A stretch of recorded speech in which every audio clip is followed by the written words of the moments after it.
استخارہ کہتے ہیں خیر طلب کرنے کو. یہ باب استفعال سے جب کوئی آتا ہے، استنصار مدد حاصل کرنا، مدد لینا.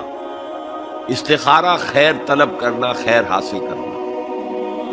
اور اس کی ایک دعا جو ہے وہ ایسی ہے کہ جو حضور نے صحابہ کہتے ہیں ہمیں ایسے سکھائی جیسے قرآن، یعنی اتنے اہتمام کے ساتھ وہ دعا سکھائی. وہ دعا پڑھتے رہنا یہ ایک مستقل گویا کہ انسان کا استخارہ ہونا چاہیے اس کے معمولات میں. کوئی بھی مسئلہ درپیش ہے تو آدمی دعا کرے، اللہم انی استخیرک بعلمک واستقدرک بقدرتک. اے اللہ میں تیرے علم سے خیر مانگتا ہوں اور تیری جو قدرت ہے اسی سے قدرت چاہتا ہوں کہ مجھے بھی کچھ طاقت حاصل ہو جائے.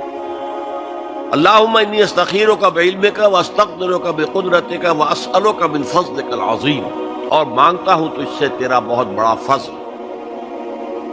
اللہم ان کنت تعلم ان ھذا الامر خیر لی فی دینی ومعاشی وعاقبت امری.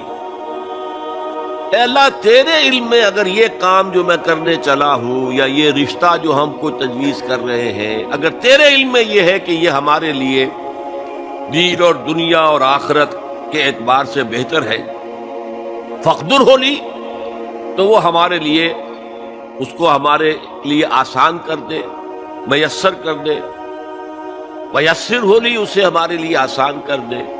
ثم بارک لی فی، اور پھر اس میں ہمیں برکتیں عطا فرما.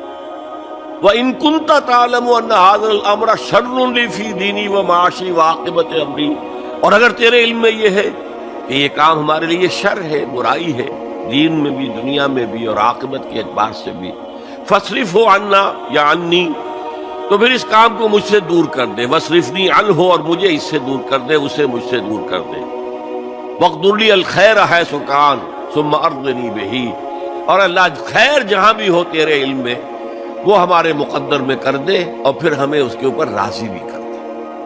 تو یہ استخارہ تو بہت ہی عمدہ بات ہے اور یہ تو ہمیں اکثر معاملے میں کرنا چاہیے. البتہ وہ استخارہ نکالنا، یہ فلاں سے استخارہ نکال رہے ہیں، فال نکال رہے ہیں، پھر استخارے میں یہ سمجھنا کہ پھر یہ دعا مانگ کر 2 نفل پڑھ کے سو جاؤ تو خواب میں ضرور کوئی اشارہ ملے گا، ان چیزوں کا کوئی ثبوت نہیں ہے میرے علم کی حد تک احادیث میں یا سنت میں. بہرحال اگر اللہ تعالیٰ اشارہ کر دے کوئی خواب کے اندر تو بھی کوئی بعید بات تو نہیں ہے، لیکن یہ کہ اصل میں دعا استخارہ جو ہے بس وہ ہے اصل استخارہ، اور وہ بہت عمدہ چیز ہے اور وہ ایمان کے عین مطابق ہے کہ اللہ ہم نہیں جانتے، تو جانتا ہے.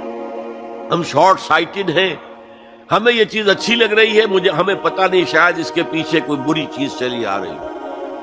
قرآن نے کہا ہے فَعَسَىٰ أَن تَكْرَهُوا شَيْئًا وَهُوَ خَيْرٌ لَكُمْ وَعَسَىٰ أَن تُحِبُّوا شَيْئًا وَهُوَ شَرٌّ لَكُمْ وَاللَّهُ يَعْلَمُ وَأَنتُمْ لَا تَعْلَمُونَ. ہو سکتا ہے تم کسی چیز کو برا سمجھو حالانکہ اسی میں تمہارا خیر ہو، اور ہو سکتا ہے تم کسی چیز سے محبت کرو حالانکہ اس میں تمہارے لیے شر ہو.